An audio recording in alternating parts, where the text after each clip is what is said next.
কাবুলি ভাবনা করা চলবে না, তোরা ভুলে জানি ছাড়বে তোরে, কাবুলি ভাবনা করা চলবে না। খড়দহ সাংস্কৃতিক সংগঠন অভিশ্রী কালচারাল ফাউন্ডেশনের তরফে আয়োজিত হল বসন্ত উৎসব। সোমবার বসন্ত উৎসবের প্রাক্কালে খড়দহ অভিশ্রী কালচারাল ফাউন্ডেশনের কর্ণধার জয়শ্রী সেনগুপ্তের পরিচালনায় 11তম বর্ষে খড়দহ স্বামী পূর্ণানন্দ মুক্ত মঞ্চে শনিবার আয়োজিত হল এই অনুষ্ঠান। অভিশ্রী কালচারাল ফাউন্ডেশনের এই অনুষ্ঠানের শুভ সূচনা করেন বিশিষ্ট লোকসঙ্গীত শিল্পী এবং গবেষক শুভেন্দু মাইতি। অতিথি হিসাবে উপস্থিত ছিলেন কবি ও গীতিকার পরাশর বন্দ্যোপাধ্যায়, নিখিলেশ্বর ভট্টাচার্য, পার্থসারথী চট্টোপাধ্যায় সহ অন্যান্য বিশিষ্ট জনেরা।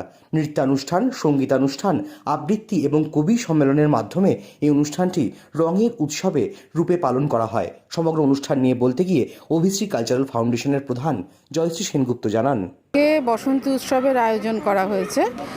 মূলত এটি শুরু করেছিলেন আমার স্বামী এই জায়গাটাতেই অনেক বছর আগে, তো আমি এখন সেই ধারাটাকেই বয়ে নিয়ে চলছি।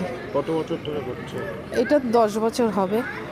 কেমন লাগছে এরকম উৎসব? ভীষণ ভালো লাগে। আসলে উৎসব অনুষ্ঠানগুলোই শুরুর পেছনে আমার মূলত কারণ থাকে সবার একসঙ্গে একটা একত্রিত হওয়া এবং আনন্দ করা সবাই মিলে।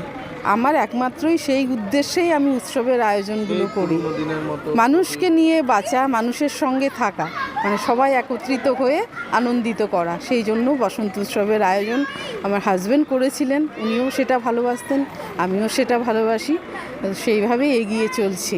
কি কি আছে আজকে? আজকে প্রথমে হবে কবি সম্মেলন, তারপর আছে নাচ গান।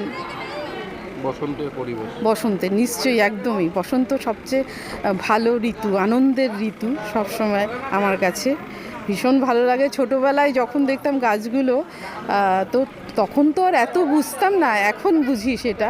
মানে গাছগুলো দেখলেই আমার ভালো লাগতো, চারিদিকে ফুলের সমারোহ হয় আর ভীষণ একটা আনন্দের মেজাজ থাকে বসন্তে।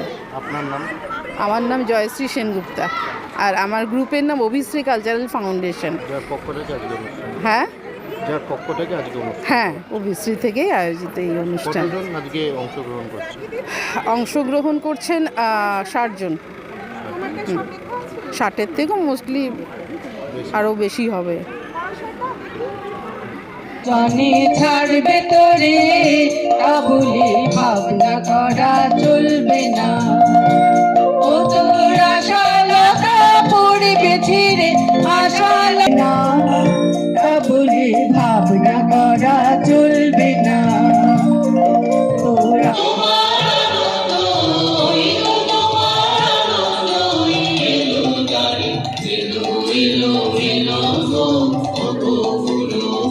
দালি ঝংকার তুলে দূরের লোকালয়ের দিকে ভেসে যাচ্ছে বাহাপরবীর গান। দু একটি খরগোশ সবুজ ঘাসের জাজিমে দুদণ্ড স্থির হয়ে আবার যাচ্ছে হারিয়ে। আমার স্বরচিত কবিতা সংকলন এবং গল্প সংকলন, এই দুটি বই আজকে তুলে দিতে চাই। আমি ওনাকে লোকশিল্পী এবং গবেষক বলতে পারি। সারা রাজ্য জুড়ে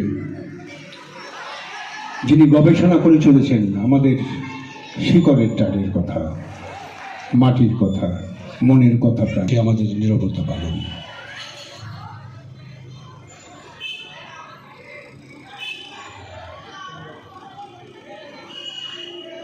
হচ্ছে যে সমস্ত কবি বন্ধুরা এসছেন তাদের বরণ পর্বটা আগে সেরে নিচ্ছি।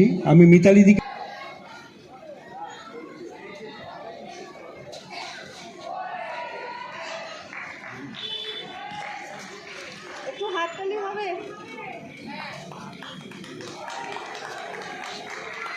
একটু হাততালি দিন, নইলে কিন্তু মশা কামড়াবে একটু পরে।